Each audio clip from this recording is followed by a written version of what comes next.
con producción del factor reumatoide y manifestaciones extraarticulares. Pero fíjense ustedes cómo va deformándose toda, no solo la parte de la articulación, sino también los tejidos blandos. La incidencia está más en mujeres que en varones, de 4 a 1, y la edad promedio va entre la segunda y la quinta década, con una predisposición genética que es HLA, BLA4 y BL1. La etiología es causada por una reacción autoinmune, ya que un agente infeccioso de individuos, pero solo genéticamente susceptibles. O sea que todos podemos estar frente a este mismo agente, pero solo los genéticamente susceptibles, que quiere decir que en la familia ya había el antecedente de esta artritis reumatoide. Histológicamente estamos viendo que aquí existe una proliferación hiperplástica a manera de dedos, digamos así, formando unas pseudovellosidades que podemos nosotros ir viendo cómo se deforman en determinados sitios. Miren ustedes, en las articulaciones hay deformaciones morfológicas provocando una sinovial que se recrea gruesa, edematosa e engrosada, como les dije, hiperplástica. Histológicamente hay un infiltrado de células mononucleares, es decir, que pueden haber linfocitos, plasmocitos, y estos están alrededor incluso de estructuras vasculares. Luego aparecen agregados de fibrina, aparecen neutrófilos y actividad osteoclástica. Al decir actividad osteoclástica, ¿qué significa? Que los huesos pueden sufrir osteoporosis. A eso se refiere. Bien, y se forman los llamados panos, que ya vamos a ver en qué consiste. Al enfrente de la piel tenemos nosotros los denominados nódulos reumatoides, que son unas nodulaciones que son firmes, que no son dolorosas. Cuando nosotros les estamos palpando, son redondeadas, ovoides, y se asientan en el tejido celular subcutáneo. Histológicamente, estos nódulos contienen necrosis fibrinoide rodeada de un halo de histocitos epiteloides con algunos linfocitos y células plasmáticas. O sea, lo que teníamos en el infiltrado inflamatorio en general, ahora está agregándose a manera de un granuloma, digamos así. Pero no es un verdadero granuloma, porque aquí estoy hablando que hay una necrosis de tipo fibrinoide con el halo claro que tiene macrófagos epiteloides. Y entre las de estas células aparecían los histocitos, los linfocitos y células plasmáticas. Al hablar de vasculitis, en cambio, tenemos que las arterias afectadas son la de mediano y bajo calibre, provocando una periarteritis de tipo nudosa.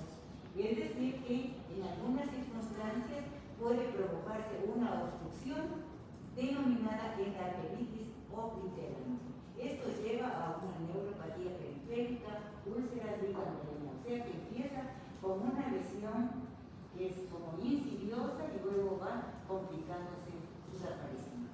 Bien, entonces, como les decía, la sinovial, que es lo que estamos viendo ahora, que se acuerdan que es esa membrana fina de la delgadita cubierta de sinoviocitos, ahora está hiperplástica, edematosa y forma las denominadas papilas o vellosidades sinoviales. Y aquí aparecía el paño sinovial proliferativo. ¿Qué tenía el paño sinovial? No se olviden, la necrosis fibrinoide rodeada de macrófagos epiteloides, linfocitos y plasmocitos, a manera de un granuloma. El infiltrado inflamatorio, ya les indiqué, era perivascular, y también tenemos líquido sinovial. Hay depósitos de hemosiderina, porque lógicamente al haber una vasculatura dilatada, entonces empieza a salir también hemosiderina. La activación de los osteoclastos, ya les dije, llegaba a la osteoporosis y podrían formarse también quistes subcondrales. Entonces, fíjense ustedes, estamos hablando de las células epiteliales que también están reaccionando como células que se vuelven grandes edematosas, el infiltrado inflamatorio que muchas veces tiende a formar como folículos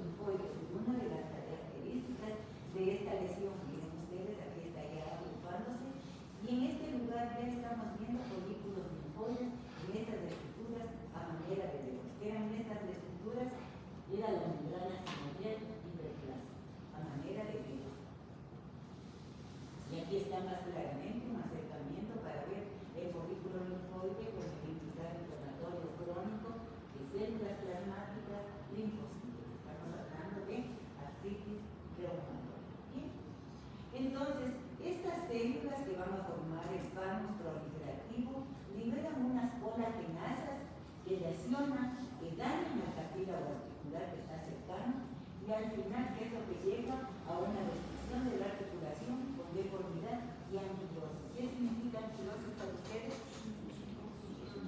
¿Cómo? Fusión, anquilosis, ¿alguien más? Como que no se pueden mover las articulaciones, están anquilosadas. Los nódulos reumatoides, miren ustedes, ya les dije que eran subcutáneos, no dolorosos, y están sobre todo en regiones sometidas a presión. Esto nos da el aspecto de cuello de ganso, dicen algunos textos, y entonces, ¿por qué es de este cuello de ganso? Porque hay una desviación cubital prominente en manos y deformidades del plexo hiperextensivo. Cuello de cisne, dos dedos. ¿Por qué? Por la inflamación, proliferación en manos sinovial que ya dije varias veces y destrucción articular. ¿Sí? Cuando entramos un tanto a la parte genética, quienes se activan son los linfocitos CD4 que ayudan a las células B a producir anticuerpos. La inmunoglobulina G, la inmunoglobulina M, dirigida contra la porción FC de la inmunoglobulina, se conoce como el factor reumatoide. Esta enfermedad, les mencioné al principio, es una forma insidiosa, con malestar general, fiebre, dolores generalizados, y estos son previos a que aparezca la hinchazón, la temperatura y dolor a la palpación de las articulaciones. Los panos, los nódulos no duelen, sin embargo las articulaciones sí tienen dolor. Los linfocitos y los fibroblastos, fíjense aquí que tenemos aquí estas estructuras a manera de folículos linfoides, los dos linfocitos y fibroblastos producen el DNA-AL que activa los osteoclastos y promueve lógicamente la osteoporosis. El aspirado de líquido articular, que también es importante, tiene turbidez aumentada, está turbio el líquido, pero la viscosidad está aumentada, está disminuida. Repito, el aspirado de líquido articular tiene turbidez aumentada, se ve un líquido turbio, no claro, transparente, y la viscosidad está disminuida. Además, proteínas y leucocitos elevados, por eso hablamos aquí de una leucocitosis con predominio de neutrófilos. Entonces estamos hablando que no solo la parte de identificar un reumatoide crónico con linfocitos, plasmocitos, macrófagos activados, estamos viendo que también pueden elevarse los neutrófilos. Y esta es una foto del nódulo reumatoide. Entonces, ¿qué dijimos que teníamos aquí? Una necrosis de tipo fibrinoide. Hacia afuera teníamos nosotros los macrófagos epiteloides. ¿Por qué se llaman epiteloides? Porque tienen el aspecto, la forma como de zanahorias pequeñitas, pero tienen como si fueran células epiteliales. Por eso se llaman epiteloides. Todas estas células que estamos viendo actualmente. Y luego, pues, los linfocitos internos, nódulo reumatoide. Salimos de esto y creo que vale la pena que queden claros algunos conceptos. Como por ejemplo, cuando hablamos de monoartritis, estamos hablando de una sola articulación que está afectada. Cuando hablamos de poliartritis, más de 4 articulaciones. Y cuando decimos oligoartritis, quiere decir que se afectan de 1 a 3 articulaciones. Datos que sí vale la pena terminar a concluir. La monoartritis, por ejemplo, hablamos de artrosis, que hablamos que era una enfermedad degenerativa relacionada con el edad, etc. Luego teníamos la artritis reumatoide juvenil y la artritis infecciosa, una sola articulación afectada, monoartritis. La poliartritis, en cambio, que decíamos que son más de 4 articulaciones, hablamos de polimiositis, dermatomyositis, esclerodermitis. En la oligoartritis de 1 a 3 articulaciones hay la espondilitis anquilosante, cristales, artritis infecciosa. Entonces, sí vale la pena, porque ustedes van a tener algún rato en su ejercicio, pues un paciente que tenga una sola articulación, de 1 a 3 articulaciones, o más de 4 articulaciones afectadas, y por lo menos tener una idea general. Bien. Entonces, ahora vamos a hablar de la gota, alguna gota y alguna pseudogota. La gota es el final común de un grupo de procesos que producen hiperglicemia. ¿En dónde vamos a ver esta hiperglicemia? En exámenes de sangre, ¿cierto? Entonces, Aquí esta se presenta como una clínica de una crisis pasajera de la crisis aguda, con cristalización de los dudatos en el interior de las articulaciones, y esto se aparece como depósitos de masas amorfas que contienen dudatos, y eso es lo que forman los topos potosos. Bien, los dudatos en el plasma están sobre 7 miligramos por dl, es decir, que rebasa el punto de saturación de los dudatos. Entonces, una cosa es hablar de artritis dolorosa aguda, otra artritis dolorosa crónica y de los topos. Este es el proceso inicial, esto es cuando ya tienen durante mucho tiempo el proceso, y aquí no solo que tienen el proceso que se cae por examen de laboratorio, sino que aparecen los nódulos rojos que ya tienen características especiales, como que en el interior vamos a encontrar los cristales. Bien, la predisposición es importante, una predisposición genética, también juega el consumo excesivo de alcohol, la obesidad, la utilización de tiazidas y la intoxicación por plomo. ¿Cuándo tienen nuestros pacientes intoxicación por plomo? ¿Qué dicen? ¿Cuándo tienen intoxicación por plomo? ¿Qué trabajadores eran? Mineros. No sacamos los plomos. ¿Pero qué hacen nuestros pacientes? ¿Será que trabajan así con la crisis? Útil al también, así es, a las certezas estudiadas también.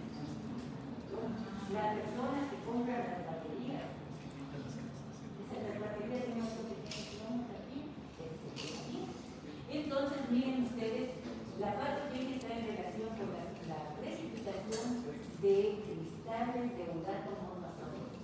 Precipitación de cristales de dudato monosódico, y esta se va depositando a nivel de la articulación. ¿Bien? Vean ustedes cómo se deforman en esta patología. Digan ustedes que se están tentando mucho a los chicos, solo para que se vean.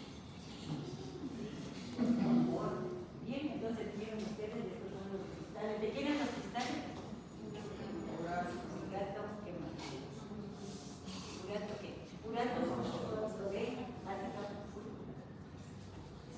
entonces miren ustedes cómo se van haciendo los depósitos, y este es un topo. Miren. Entonces en la artritis aguda, que es lo que va a llamar la atención, que a nivel de la sinovial tenemos neutrófilos que los podemos detectar en el líquido sinovial también. Estos cristales de urato monosódico se les ve como agujas, como cristales triangulares. Y en la crónica vamos a ver que estos cristales prácticamente son como agujas incrustadas en la superficie de las articulaciones. Bien, entonces miren ustedes que ya es un topo, masas de uratos cristalinos o amorfos, rodeados por el intestino inflamatorio y células gigantes tipo cuerpos grandes. No se olviden que con eso también puede jugar con la proteína. Bien, entonces este es un topo potoso, estos son los cristales que quieran. De urato. Y miren las agujas. Este es un polarizado. La celtobota, en cambio, cambia el contenido de este material. Ya no es este que hablamos ya de antes, ¿cómo se llamaba? El mono. Aquí, en cambio, son cristales de pirofosfato cálcico, denominado condrocalcinosis, también la celtobota. Esta se presenta desde los 50 años y de un 30 al 60% sobre los 85 años. Hay una variante hereditaria de fenotipo grave y hay una forma autosómica dominante por mutación del gen ANKH que codifica el canal de transporte para el pirofosfato cálcico. Entonces miren ustedes cómo empiezan a verse estos depósitos del pirofosfato cálcico, que se llama pirocalcina. Ahora, ¿cómo es lo que nosotros vamos a ver macroscópicamente? Es que ya no vemos los nódulos, ahora estamos viendo unos depósitos blanquecinos parecidos a la tiza, ya que se utilizaba para dar clases en los pizarrones, no sé si quedaron con ustedes. Bien, y microscópicamente vemos los cristales que se ven como cuadraditos de forma oscura, medios roserados, violetas, muy refulgentes, pero muy débiles, y forman también figuras geométricas, y junto a ellos puede aparecer fibrosis. Aquí no se le ve aquí parece que es de material tipo. Hasta aquí, chicos, está claro, está entendible, lo más fácil, ¿es cierto? De esa manera. Cuando hablamos nosotros de la patología del músculo esquelético, primero tenemos que acordarnos qué características tiene el músculo. No es el músculo estriado, perfecto, entonces que tiene para ser estriado y morfológicamente, ¿cómo vemos una célula muscular estriada? Es una célula ovoide, larga, fusiforme, cilindroide. La palabra es cilindroide. Esta es una cilindroide, quiere decir que se parece a un cilindro, pero más plano. Y los núcleos tienen uno, tienen múltiples y otros no. Múltiples y a la periferia. Y a la periferia y las estriaciones. ¿Qué significaba? ¿Qué significado tienen las estriaciones a nivel de la musculatura? Por acá estoy viendo que quieren todos hablar. ¿Cómo se llaman las estriaciones? Claro, había unos discos y había la sarcómera que te daba el movimiento, ¿se acuerdan?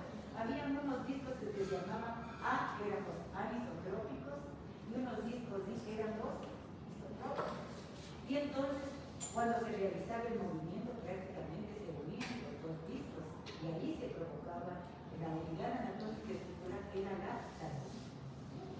Entonces, pero esto es como hablando de movimiento.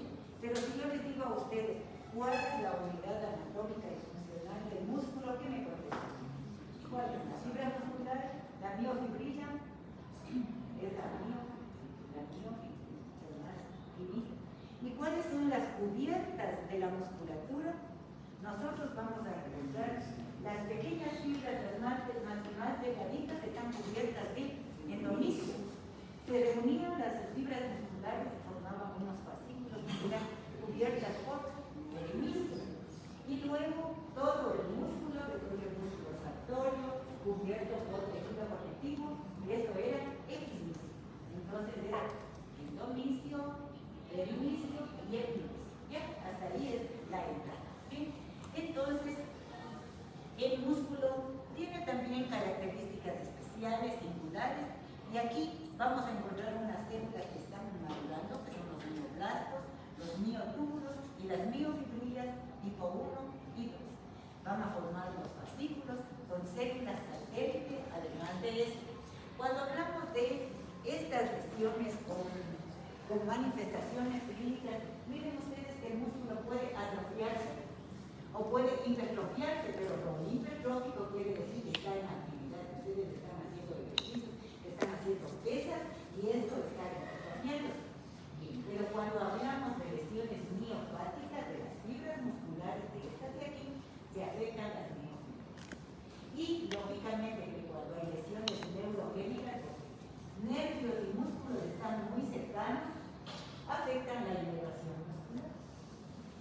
Entonces, fíjense ustedes, la primera patología dice miositis ossificante. Miositis ossificante, que es un proceso bastante raro que afecta al músculo, en donde vemos en la parte central un tejido de granulación. ¿Te acuerdas? Dijo que era un tejido de granulación.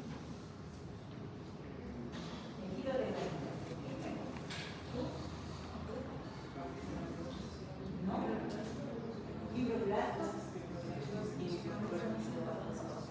Vasos sanguíneos neoformados.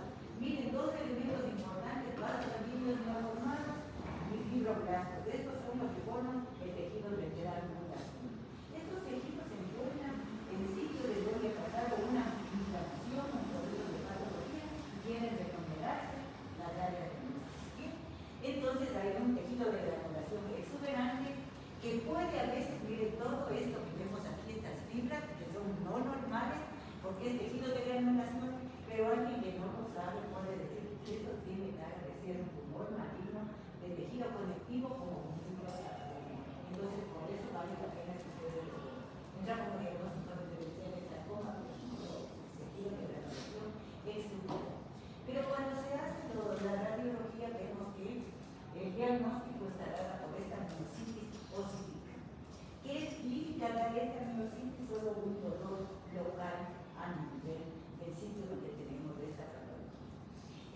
¿qué es lo que vamos a tener aquí?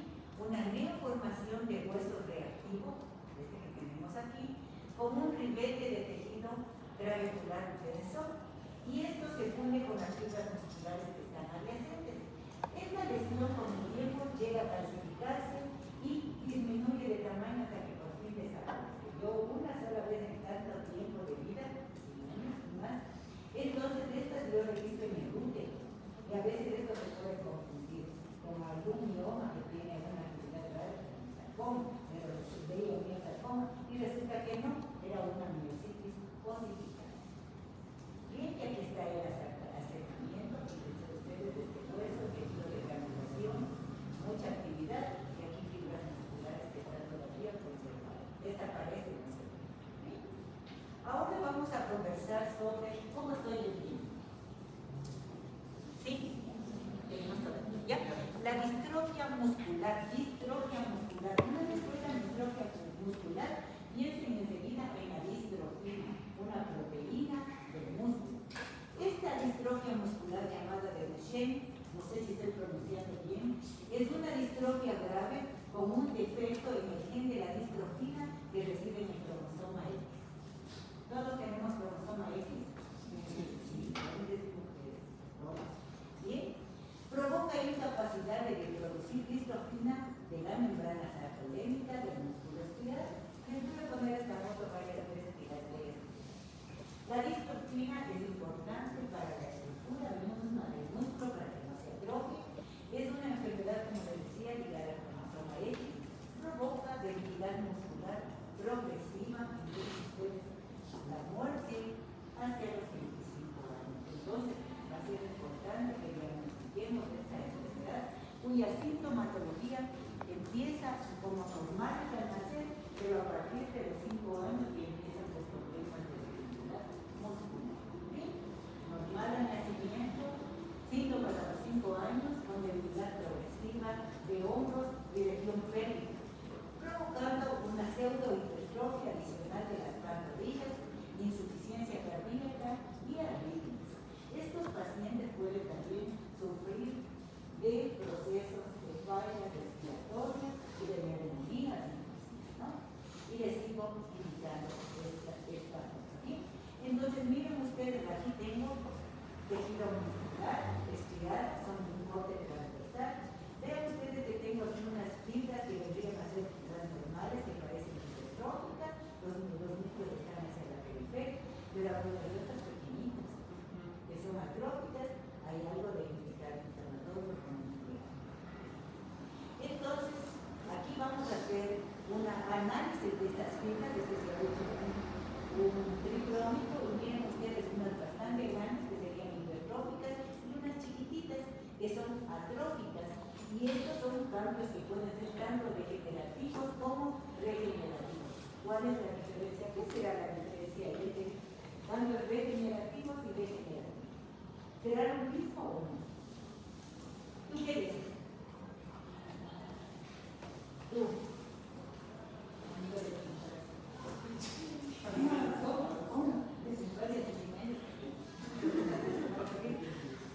A ver, ¿qué será? ¿Lo mismo o no? ¿Por qué?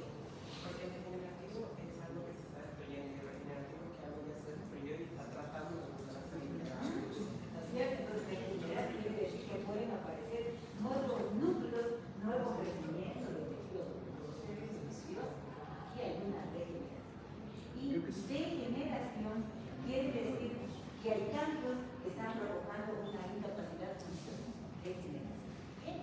Entonces, miren ustedes que les decía que aparece la pseudohipertrofia de pantorrillas, de incapacidad para la movilización, y por qué fallecen estos pacientes con todo ese cuadro hacia los 25 años, insuficiencia respiratoria. Esta fue la foto que les puse en un comienzo, entonces ya podemos decir que aquí hay fibras que son normales, hay otras fibras que se están volviendo hipertróficas, otras están atróficas, hay más espacio intersticial porque están faltando fibras y el infiltrado inflamatorio. Bien. La distrofina podemos nosotros descubrirla o ver cómo se filtran estas biopsias musculares con este anticuerpo, ¿no es cierto? Este es un anticuerpo que estamos ahí Mirando, tiene el color aquí es un anticuerpo antidistrofina, se ve aquí fibras normales, todas tienen el color marrón en la periferia, y en cambio cuando se hace aquí a este paciente que tiene el Duchenne, prácticamente está negativo. Y eso es lo que le diferencia de otro tipo de distrofia muscular que está de pecho, que vamos a revisar también. Entonces la proteína sarcolémica es normal, ausente en la atrofia. La distrofina que hace codifica un gen que se encuentra en la región cromosómica del brazo corto del cromosoma X21 que parece estabilizar la memoria. Los portadores de esta patología tienen elevaciones de la creatinasa de la CKN en el suelo con poca o ninguna debilidad. ¿Bien? Entonces, esto les decía que esta CK es elevada en la infancia, pero a medida que va progresando la atrofia muscular, la CK vuelve a la normalidad. Creo que son interesantes conocer estos datos. Los varones también desarrollan a menudo alteraciones cognitivas, como cuáles eran alteraciones cognitivas. Alteraciones cognitivas. ¿Qué dice el profesor?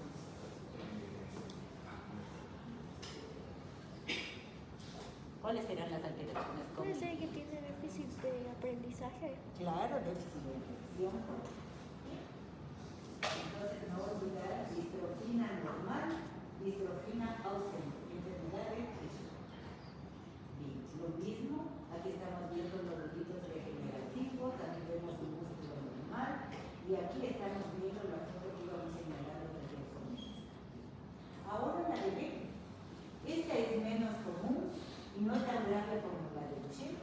La mutación produce una distrofina alterada. ¿Esto qué quiere decir?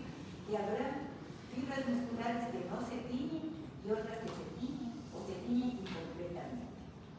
Y aparición más tarde con una progresión más variable y la afectación cardíaca muy rara. En cambio nosotros, la prótesis hasta los 5 años normal, desde los 5 años ya empezaba a tener problemas de movilidad y también ya podríamos ver que la distrofina, al hacer una biopsia de músculos, no se tiñen en ningún.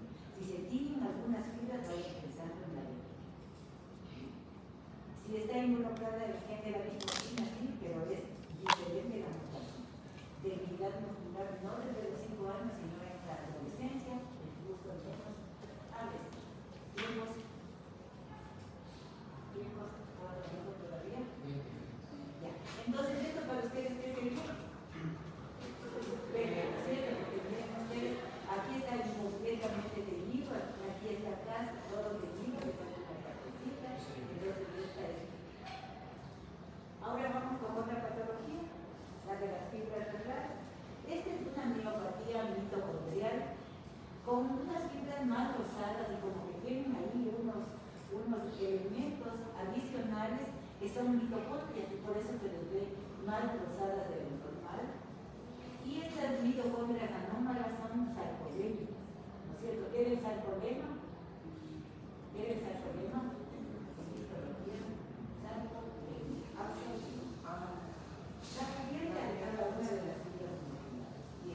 Las proteínas mitocondriales, ¿para qué son importantes? Para el metabolismo oxidativo, ya que mantienen la función normal del músculo esquelético.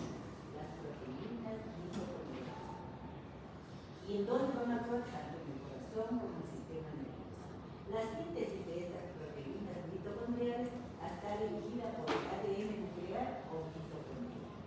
El patrón de la herencia que se hereda con alteración es materno, por ejemplo, la encefalopatía mitocondrial con acidosis láctica y episodios de fibrosis.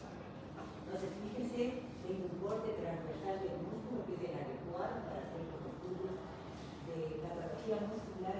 Y entonces, miren ustedes que esto está normal, los núcleos están en la periferia, pero aquí se ven como pedacitos. Y esto es, era este material, era mitocondrias, ¿no es cierto? Entonces, estas mitocondrias se les ve como cargado al músculo. Bien, esto es un ejemplo.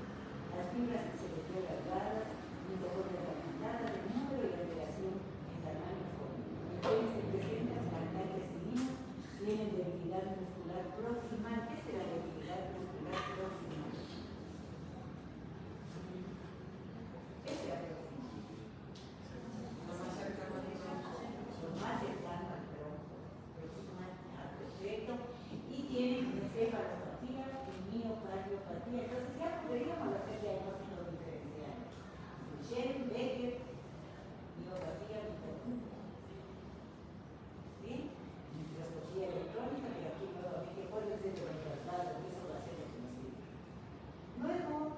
ya nos metemos a la polimiositis, que quiere decir una enfermedad autoinmunitaria en donde hay un cuidado inflamatorio de tipo crónico, como estamos viendo, provocando degeneración de las fibras musculares. Polimiositis.